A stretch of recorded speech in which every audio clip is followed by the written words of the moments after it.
Hi guys, and welcome back to Chandler's Southern Kitchen. Today I'm going to be sharing with you this caramel apple dump cake.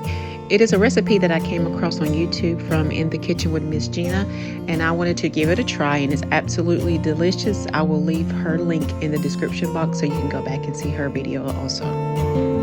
Here's the ingredients that I will be using for this recipe. 2 cans of pie filling apples. This is one of the best and simplest recipes ever, you guys. And don't be afraid to use a different type of fruit. I'm sure any fruit would probably be yummy with this recipe. Cinnamon, and you would use about enough to cover the top of the apples, and it's going to be probably, I would say, half a teaspoon.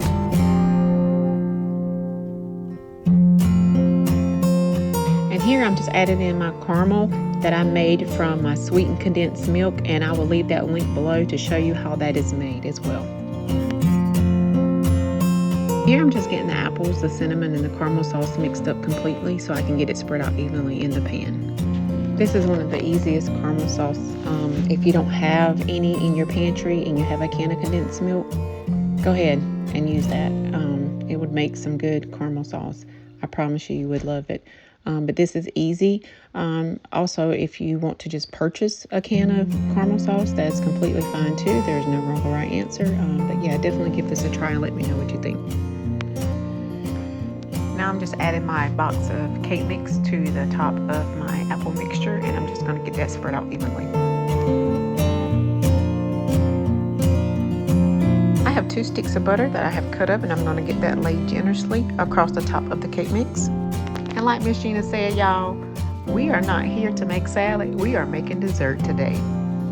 Continue laying your pads of butter throughout the top of your dessert. And what this is going to do, it's going to melt down. It's going to cover the top of the cake mix really well, and it's going to just absorb all that good butter.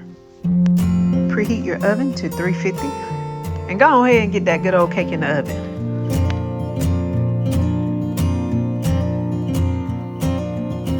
And I put my timer on 35 minutes, but I wound up actually cooking this cake for 1 hour and 15 minutes. I let it brown completely on top. Everyone's oven is different, so just kind of keep your eye on it, and once it's brown, you know it's done.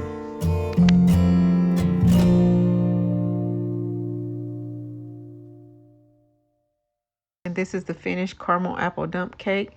I served it up with some vanilla ice cream, and I'm telling you, boy, was it oh so good. Give it a try, guys. Let me know what you think. I really appreciate it, and don't forget to subscribe and like my channel. Thank you.